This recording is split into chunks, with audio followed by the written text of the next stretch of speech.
What's happening YouTube? PokePhD here.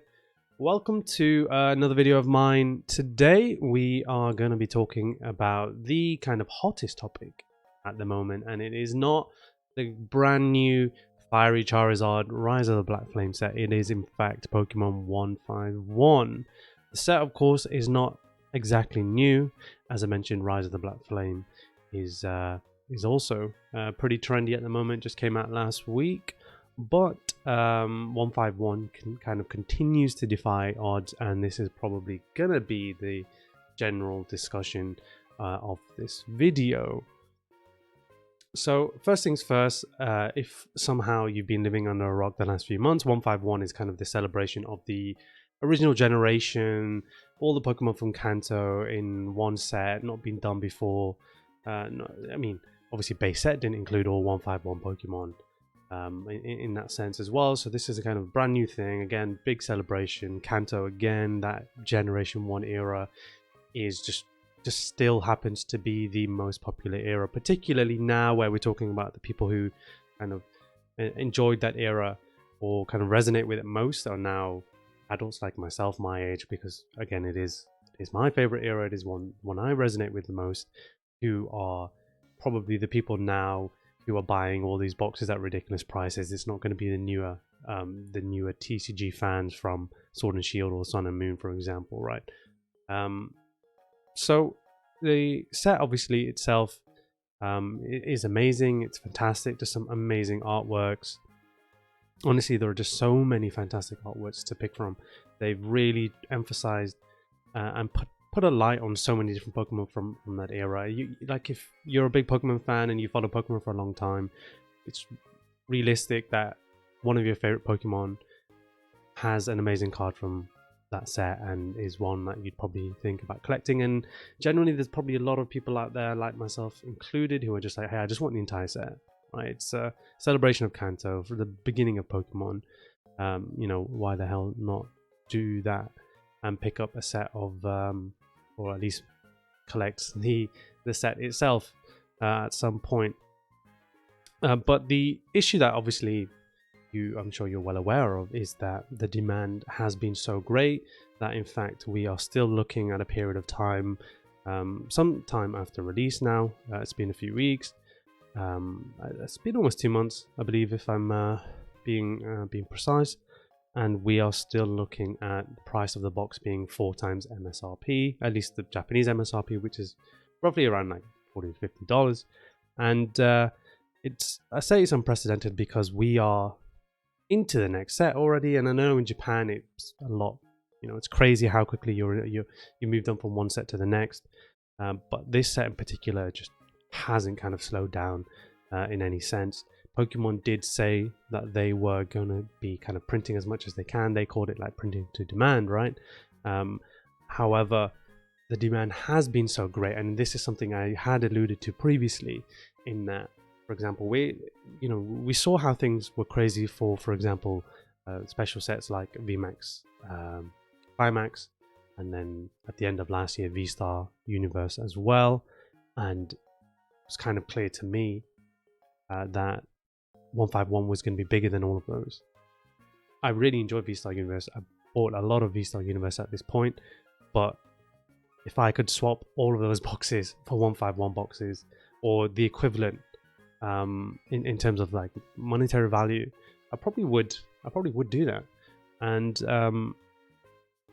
at this point, that kind of, whether that's a good decision or not long term is obviously yet to be seen. But given the fact that we are significantly past its initial release date in Japan, sorry, and we're still seeing all of these crazy numbers. We've got this new set come out. Doesn't look like it's done anything to change it.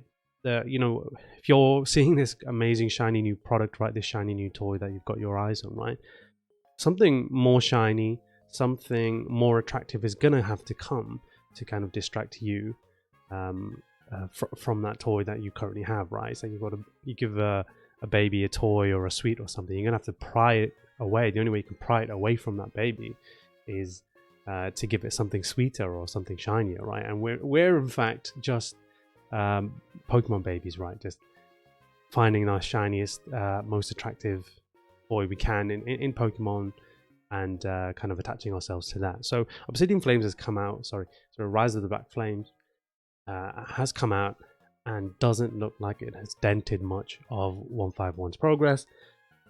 What is going to happen moving forward? You'd assume they were obviously already balancing how much they were printing 151. Yeah, sure, like they were trying to meet demand, for example, but they did have another set, and they do always have another set quite quickly in the future that they need to print. And that's going to continue. It's not like they're going to stop releasing sets because they just want to print 151. They obviously will focus on those allocations and ensure that those 151 numbers and continuously printed, because at the end of the day, that's going to make them more money. Does that mean, for example, like the newer sets will, at least this set right now, is going to get printed less because of this potentially? And that might be something certainly worth considering as well. I know the set Rise of the Black, I mean, it's a good set. It's not 151, of course, but you've got your Charizard, your Tyranitar's. I really like the kind of Pidgey line in it as well in that set. I think it's really fantastic. Definitely need to get myself copies of those in 10s.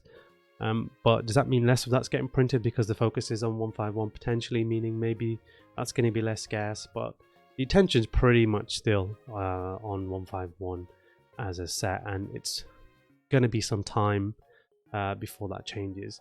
From kind of my experience and my thinking, that's really only going to change when 151 gets released in England and in English, and directly for Western audiences. The kind of difference that we've seen, or what we have observed and will observe with 151 compared to other sets, other specialty sets, other high class sets, is the difference in time between the print in Japanese and the print in English. So the release date, I believe, for 151 in English is mid to end September, and obviously it's been a couple of months now that 151 has been released in Japanese. That's not usually a normal amount of time between the set in Japan and that same set, that specialty high class rarity set in English. As far as I remember, in V-Star Universe, for example, the set was released at the end of December, and then Crown Zenith came out a month or so later the following year, so in January 23. So that's obviously not the case with 151. That's the big difference. We're looking at 3 or 4 months in time passing before the set is actually released in English. And for me, that I kind of anticipate, again, obviously no guarantees here, this is just speculation on my behalf, but I kind of anticipate that, and it's a normal thing to anticipate, right? It's a very regular thing that we've observed before, that when the set comes out in English, English collectors' minds kind of get distracted and pushed towards that, and then because of that kind of drives down the demand for the Japanese product. Because sure, there's an insane amount of demand within Japan, and what we've seen recently, probably over the last 6 months especially, is that there's a lot of demand for Japanese product with Chinese audiences. For example, there's a lot of there had been a lot of discussion and a lot of craziness and a lot of just inflation, monetary, like price inflation, from the fact that we had an influx of buyers from Chinese markets buying like full art trainers, for example, in Japanese. There's so much interest in Japanese product, and the amount of interest within Japan, within this other market now that's emerged in China for Japanese product, is probably greater than it's ever been before. But we can say the same thing about the kind of Western and the English side, and their desire and interest in the Japanese market. So we've got basically all of these different markets who have all at the same time turned around and said, hey, we want Japanese product, right? And what's going to happen, hopefully, is that in September, when 151 is released in English, as we normally expect with those sets, we as kind of English collectors are going to turn our heads and look away from the Japanese product at that time, and hopefully get our eyes on the English product. The good thing, well, it's a kind of double-edged sword, as things usually are, is they're going to be able to print a lot of that product in English. the pre-orders for that have been, at least for myself with my distributor, have been been out for some time already. I'm pretty sure they have sold out the pre-orders, but given the kind of quality of English cards we're getting in the moment, given what we're seeing with the price of English Scarlet and Violet booster boxes coming straight out and pretty much being lower than or at the purchase price from distributor, which is something I mentioned in a previous video, they're printing so much product, right? So you're not actually, I don't believe you're going to struggle too much to be buying English 151 product, whether that be, for example, directly from Pokemon Center, which I've seen a lot of people have been doing, or whether it be from someone on eBay, or your regular LGS, or from distributor if you're in a similar position to myself. And I really don't think that getting access to the English product is going to be an issue, given what we've seen since the beginning of Scarlet and Violet. This obviously leads to complete lack of quality control, which we have seen in the last couple of sets, but it's probably one of those, is it kind of worthwhile sacrifices in your head? You're probably saying yes, it is, because most people don't buy Pokemon cards to get PSA 10s. That is the reality. Unfortunately, well, I don't want to say unfortunately, actually, sorry. But that is the reality. Most people are buying them because they want binder sets, or they're just young collectors, and people who just buy new product to instantly grade and try and get like PSA 10s and flip are not the majority of people. They certainly are the minority of people. So as far as Pokemon are concerned, and as far as I'm concerned, they're making the good decision, and a good decision to print a huge amount of product at a loss of quality control. And it's sad to say, ideally that's not the case and they're able to do it, but if we're talking about weighing the benefit of having more product versus having lower quality control, I think you'd rather have some product than no product, right? Even if the quality control isn't that great. Definitely a discussion to be had in the future. If there's any, if you feel like got anything to say surrounding that, feel free to post something in the comments. But generally, I would say it's a good thing that we are just getting more product at a cost of quality control. We don't want to go back to the pandemic era of Pokemon where there was just no product on the shelves itself, and people putting $250 for a Vivid Voltage booster box, which just should never ever have happened. So what I'm hoping is English product comes out, everyone turns their heads. Maybe not the Japanese people, maybe not the Japanese market, maybe not the Chinese market. Maybe they're just going to continue to show that interest and maintain that interest with Japanese product, but certainly there's going to be a huge push from those English consumers, those English product consumers, to then now, or to focus more on the English 151 set. And at that point, that's the only, I think, realistic way we're going to see demand diminish quickly. It's of course going to diminish with time, but given the time we've seen already, that diminishment in demand has not been significant. Whereas when the English set does get released, I imagine that diminishment in demand for the Japanese product is going to be pretty swift and pretty severe, and hopefully that does lead to a drop in price for the product. Again, we're well over $130, $140, $150 at this point for a 151 Japanese booster box, and I'm hoping that does come down.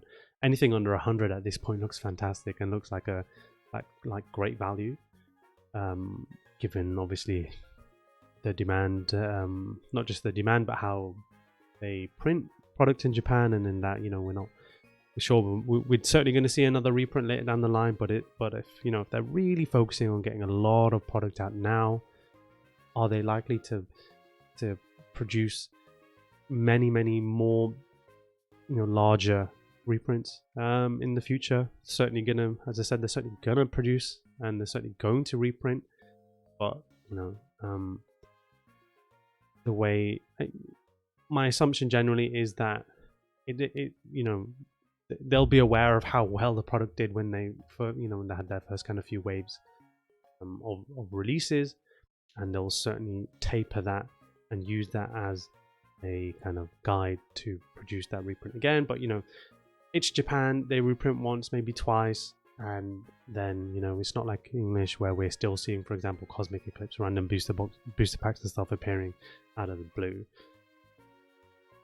Generally though, as I said, that's kind of the hope with me, is that by the time the English product is released, the Japanese product, hopefully the price comes down to something more reasonable. As I said, something under 100 would at this point look like a bargain, although certainly I think too high given we're talking about modern booster boxes, but that's kind of where we are anyway, right, at the moment. So that's just the reality of the way things are right now.